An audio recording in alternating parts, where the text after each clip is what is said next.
We'll talk more about this now with Illinois Democratic Congressman Krishnamoorthi. He is, of course, the ranking member on the China Select Committee. He was one of last night's speakers as well. Congressman, always great to talk to you. Just give me a sense of what it was like in the room there last night. There certainly seemed to be a lot of excitement watching it on television last night. But what was your reaction to the vice president's speech? Did she strike the right balance between reintroducing herself and her policies, but also hitting Donald Trump? She did. And I think that she also filled out her biography even more for people that may not be familiar with her background. I think talking, for instance, about her mother, about how it was like to grow up in the flats, as it were, in the Bay Area in California.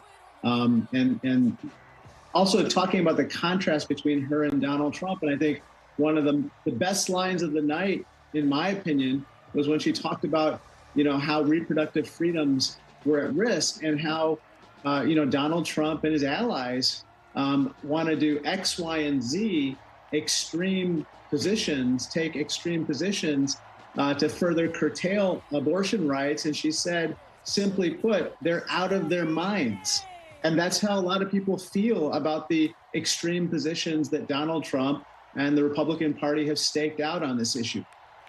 Maybe expand on that a little bit, because it seemed, at least, when President Biden was still at the top of the ticket, the Democratic message was kind of specifically focused on protecting democracy. It does seem as though the Harris campaign is expanding that a little bit and framing it as freedom more broadly, as you talk about these specific issues and other aspects that Harris focused on in her speech last night. Is that purposeful? And do you think that expands the map a little bit for her to some of these voters that didn't seem happy with either candidate until she got in the race?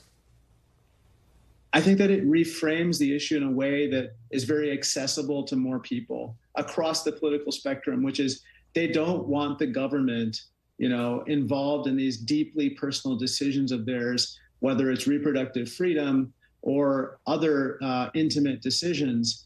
And I think that it brings more people into the fold in terms of understanding why this election matters. I think people are already energized within our party. As you can see from last night, I was there. I've never seen the United Center so packed to the gills as it was. And now it's time to also mobilize independents and maybe even Republicans who would be willing to vote for her. And so talking about this freedom frame, as it were, I think is a very smart move on her part. She is in an interesting position here, though, because she's talking a lot about the future. She is talking about the baton being passed to a new generation. But she is, as the acting vice president, still part of this current administration. How much does she need to differentiate herself from the work of the Biden administration and outline her own policy proposals? But is there, and should she, kind of latch on to some of the things that the administration did accomplish over the past 4 years? Yes, and I think that she has been. I think whether it's with regard to, for instance, the Inflation Reduction Act and the $35 a month insulin, or whether it's, helping to negotiate the price of 10 prescription drugs, which, by the way, cost the federal government $50 billion a year under Medicare Part D right now, because they have not been negotiated downwards as she and President Biden did, makes a lot of sense. At the same time, I think that she's going to be outlining on certain issues where she might, take a different position or help flesh out an agenda that hasn't yet been fully realized during the Biden term. But I think that she has that leeway and latitude to do so because she's her own person. And I think people understand that she is not necessarily going to do exactly the same thing that President Biden does, but build upon the foundation of success that he has achieved in many different areas. She certainly addressed the issue in the Middle East, directly talking about the war in Gaza. That has been a point of division within your party. Obviously, there were protesters outside, unhappy that they didn't feel as though they were getting a strong enough voice inside the room. Do you feel that the vice president went far enough in keeping the issue from depressing the vote in key places like the battleground of Michigan? I think so. I think that when she said she wants a ceasefire deal in return for hostages and also massive humanitarian aid coming into Gaza, and as I have articulated with some others in Congress, that we must make sure that there's a two-state solution on the table, medium and in the long term. I think that that was another strong signal to the vast majority of Democrats that she's in the right place on these issues. And by the way, I should just say, she sent a very strong message when she also said she's not going to tolerate bowing down to tyrants, whether it's Vladimir Putin or Kim Jong-un, or for that matter, allowing for nefarious activities to continue with regard to Iran or Hamas. And I think that those were all extremely important messages to send, not only to Democrats, not only to voters, but quite frankly, to our adversaries as well. Do you think, though, that the Democratic Party perhaps made a mistake by not allowing members of the uncommitted delegates to have a speaking slot, to have their voices heard throughout the course of this convention?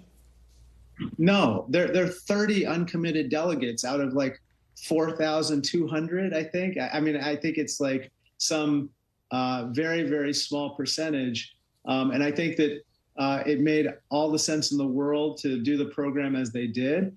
And for her to address this situation and the issue substantively as she did. And now we move forward. So, and you move forward with only 74 more days to go. It does feel as though she's still kind of living in this honeymoon. It's probably going to get a lot tougher between now and Election Day. Where do you think she should focus her energy as you move toward Election Day? Well, I think she's going to be in the battleground states a lot, including in our neighboring states of Michigan and Wisconsin, as you know. And I think she's going to be doing everything she can to explain to everyday, ordinary people how her agenda relates to them. And, how does she address the kitchen table topics and concerns that they have? I think the other thing that's going to happen, as you know, is there's going to be a debate on September 10th. So she's going to be spending time preparing for that. I think it's going to be perhaps the most watched debate up to this point. And I think she's going to do very well. She's going to acquit herself very well. And it's going to be much different than the last debate that we saw.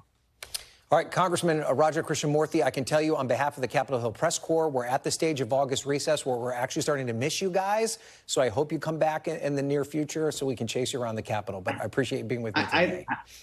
I didn't think you'd ever say that, but thank you. And by the way, I just have to say, I hope that all of you had your fill of deep dish pizza and all the sumptuous fare in Chicago. We very much enjoyed having everybody, and what an amazing 4 days in Chicago. And the weather, well, it's the same as it is the rest of the year, but it was pretty perfect. Well, I wasn't in Chicago, but judging by my colleagues' Instagram posts, I think plenty of deep dish pizza was consumed. So I'm sure that they enjoyed it. Congressman, thank you. I appreciate it.